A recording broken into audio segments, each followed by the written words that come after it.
Top, j'espère que vous allez bien, c'est le Braque, meilleur noir de France, on se retrouve pour une depuis longtemps. J'étais en période de partiel, période dans laquelle je n'ai pas été très présent sur les réseaux sociaux. Après j'ai envie de vous dire, dans tous les cas sur YouTube, je fais même pas 5000 vues par vidéo, donc j'ai pas envie...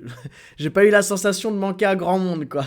Il y a pas une personne qui m'a envoyé un message sur Instagram. Pour ça, allez vous faire foutre. Mais je reviens tout plein d'énergie, presque comme si je sortais de vacances, alors que pas du tout. Je suis exposé par mes semaines de partiel. Mais on se retrouve avec un nouveau décor. Regardez, j'ai fait un effort sur les décors.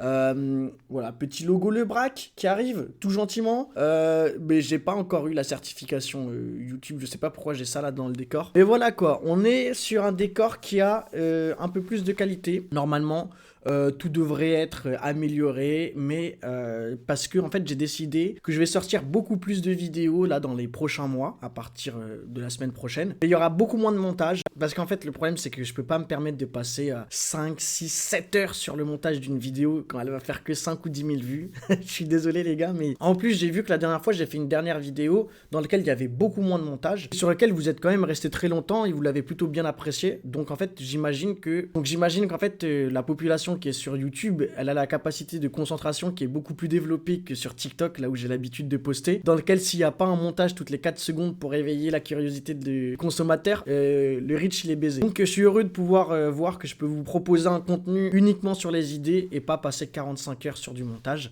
C'est ce que je vais faire.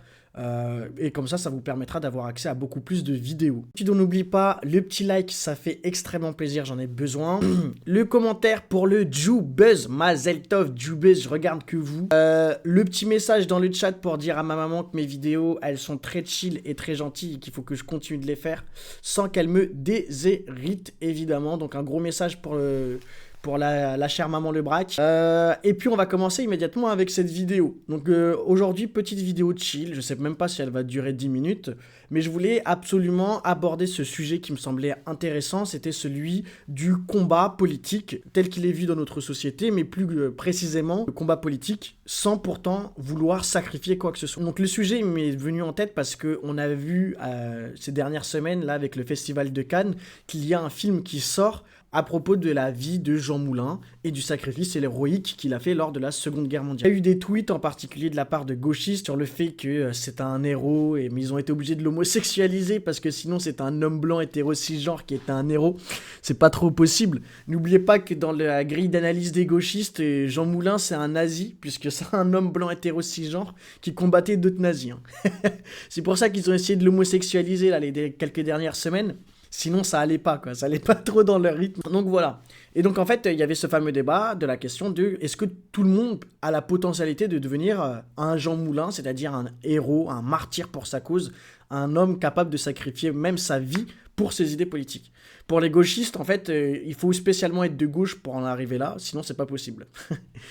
Toujours cette grille d'analyse, si vous êtes blanc, vous êtes un nazi. Donc si vous êtes de droite et blanc, vous êtes forcément un autre nazi, donc c'est pas possible que vous soyez un héros. Ce que je voulais analyser aujourd'hui, c'est qu'il y a énormément de personnes qui refusent de sacrifier quoi que ce soit pour leurs idées politiques, mais particulièrement à gauche. Vous connaissez tous le fameux dicton « À vaincre sans péril, on triomphe sans gloire ». Là, c'est autre chose. C'est que ces personnes-là n'ont même pas la décence de pouvoir sacrifier quelque chose.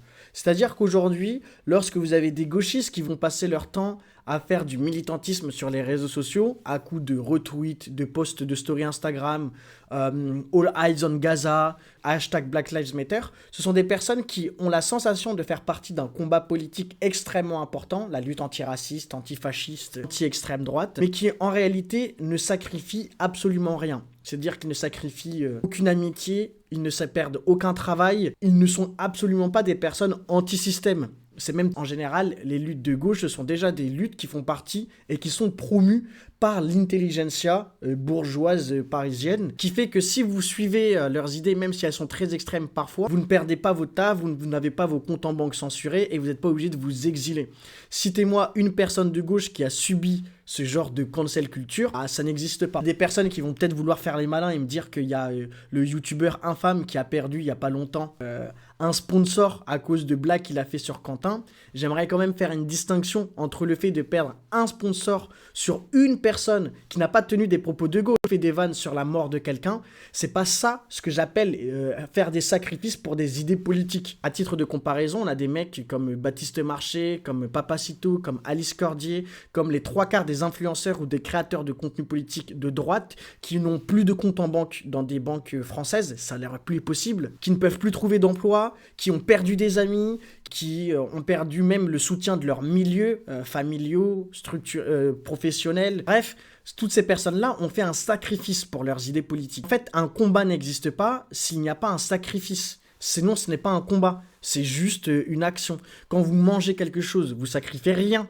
Voilà, bah, c'est pas un combat politique, c'est exactement la même chose. Si le fait de faire quelque chose ne vous coûte absolument rien, bah c'est normal que vous le fassiez. Et c'est d'autant plus normal que, en plus de ça, avec les fameuses luttes de gauche, c'est littéralement l'inverse qui se passe. C'est que plus vous participez activement à ce genre de poste ou de campagne ou de combat politique, et bien plus vous êtes valorisé socialement.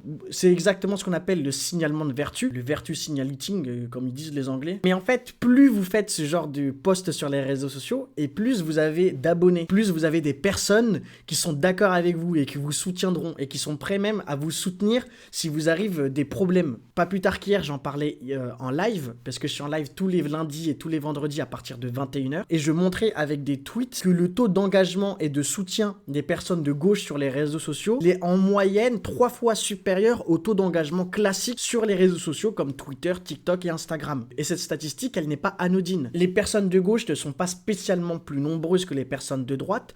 Par contre, ils sont beaucoup plus solidaires et ils ont beaucoup plus de temps à accorder à soutenir les leurs. Ce qui fait que leur sacrifice leur coûte relativement peu de choses, autant économiquement que socialement ou que d'un point de vue de leur travail, pour les rares qui en ont. Mais donc du coup, la conséquence, elle est extrêmement flagrante. C'est que ces personnes-là s'imaginent faire partie du camp du bien, être des gens qui font des combats politiques, alors que factuellement, ils ne font rien d'autre que rester sur leur canapé. Et peut-être que vous avez déjà entendu des dizaines de fois ce discours et qui vous semble pas spécialement novateur. Alors déjà, je suis pas un créateur de pensée, hein. Faut le savoir. Mais au-delà de ça, il est bon de le rappeler et de le marteler. Si vous faites un combat qui ne vous coûte rien, c'est que vous n'avez pas de combat. Très clair. En plus, j'ai le droit de revenir avec une petite vidéo de chill dans laquelle j'ai pas envie de faire beaucoup de montage. Le mec, ça fait une semaine qu'il a pas fait de vidéo YouTube, il parle de son route. J'ai l'impression d'avoir déjà tout dit, alors que dans ma tête, j'avais beaucoup plus de choses à rajouter. Si, je me souviens du reste du script. Et en fait, la notion de sacrifice, elle a tellement disparu de notre société qu'aujourd'hui, les gens, ils s'imaginent que faire un sacrifice, c'est perdre du temps. Et en fait, il faut bien se rappeler, et voilà, le point que j'ai oublié de dire, et voilà, le point que je voulais aborder, c'est que la notice aujourd'hui, elle a totalement disparu de notre société. C'est-à-dire qu'il y a des personnes qui sont assis dans leur canapé ou dans leur lit en calbar, qui font des tweets ou qui likent des publications, et qui s'imaginent faire partie d'un combat. Mais d'un combat au sens premier degré du terme, qu'ils pourraient comparer avec des actions que menait Jean Moulin à l'époque. Sauf que Jean Moulin, en fait, il posait des bombes. Alors, je suis pas en train d'inviter les gauchistes à poser des bombes, loin de là.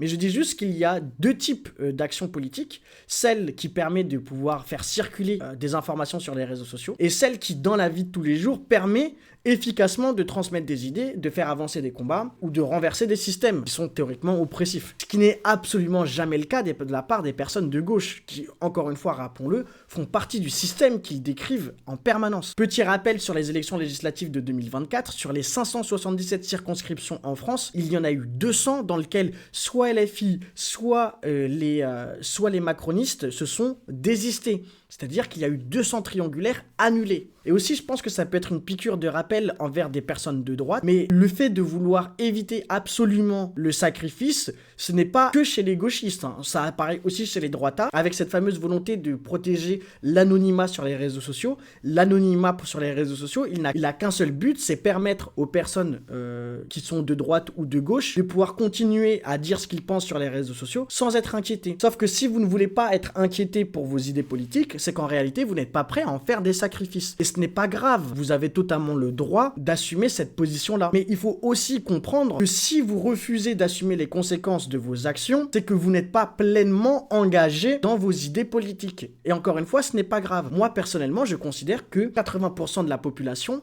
n'a pas à s'engager dans un combat politique. Il y a des gens qui ont des vies de famille à mener, qui ont des aspirations philosophiques, personnelles, amoureuses, sentimentales, religieuses, qui ne sont pas ancrés dans la volonté de la conquête du pouvoir politique, et de l'application des idées. Et en réalité, 80% des personnes ont tout intérêt à se désintéresser de la politique. Le combat le plus important, c'est celui de réussir sa vie. Et dans cette optique-là, il faut bien comprendre, il faut avoir l'humilité de considérer pour beaucoup de personnes qu'ils ne font pas partie du combat politique au même titre que tous les autres. Et là, je ne fais pas ça pour me jeter particulièrement des fleurs. Pour l'instant, j'ai eu relativement peu de sacrifices. Bon, mes années de licence ont été particulièrement difficiles. J'ai perdu quelques amis, j'ai eu un compte en banque fermé. Ça reste pour l'instant encore supportable. Mais rappelez-vous qu'il y a des personnes qui ont ouvert la voie avant moi, qui ont fait des sacrifices fois 100. Et ces personnes, quand on leur dit que tout le monde peut devenir comme eux, alors qu'ils ont relativement eu peu de soutien par rapport aux situations qu'ils ont dû traverser, et ça fout d'autant plus les nerfs. Et je sais qu'à droite, il y a ce besoin absolu de défendre l'anonymat sur les réseaux sociaux, parce que c'est vrai que l'anonymat sur les réseaux sociaux, elle a aussi permis d'élargir la fenêtre d'Overton, mais au bout d'un moment, faire avancer les idées politiques et le champ médiatique, c'est très bien, mais agir concrètement en tant qu'individu, ça l'est d'autant plus. Un des problèmes qu'on pourra connaître, c'est que plus on laissera du temps à l'anonymat et au fait de pouvoir vivre sa vie politique, enfin sa vie normalement, en ayant des propos extrêmes sur les réseaux sociaux sans en avoir de sacrifice, moins les gens ils voudront assumer petit à petit ces sacrifices. C'est le choix de la facilité. Et c'est justement ce choix de la facilité qui prouve que des personnes ne sont pas sincèrement impliquées dans leur combat politique. Voilà, je sais pas si j'aurais réussi à convaincre beaucoup de personnes. En vrai, ce genre de vidéo, ça va être juste un test pour voir si j'arrive à faire quelque chose de plutôt sympa sur le rendu visuel de la vidéo. Peut-être que la vidéo elle pue sa grand-mère, il y a des fortes chances. En tout cas, j'ai développé très rapidement ce que je pense, mais c'est vrai que là j'ai même pas mobilisé d'auteur et tout. Là elle est en fait cette vidéo elle est faite à la Zub et je vais le reconnaître très volontiers que c'est une vidéo qui aura peu de qualité autant sur le fond que sur la forme. Je vous aurais clairement fait perdre votre temps là. Là je suis à combien de minutes? 17 minutes 30 d'enregistrement à l'heure actuelle.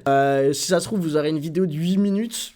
Vous posez pas de questions, il n'y aura pas de réponse. Bon, on arrive petit à petit à la fin de la vidéo que j'arriverai pas à conclure parce que il n'y a pas grand chose à dire de plus que ce que j'ai déjà répété 5 fois dans la vidéo. Je vais faire attention quand même pour les prochaines vidéos d'être un peu mieux focus. Si vous l'avez apprécié ou si vous l'avez pas apprécié, bah dites-le moi dans les commentaires. N'oubliez pas quand même de lâcher un petit like s'il vous plaît. On se retrouve dans les lives du lundi et du vendredi à partir de 21h. Sinon 2 fois par semaine, le mercredi et le dimanche. Ceux qui veulent me soutenir de manière un petit peu plus efficace, il y a le lien vers une cagnotte Tipeee en description de la vidéo. Et j'ai aussi un Patreon dans lequel je balance une fois par semaine un podcast exclusif. Merci beaucoup pour avoir regardé cette vidéo jusqu'ici, surtout qu'elle était pas facile. C'était le Braque, meilleur noir de France. On se dit à très vite.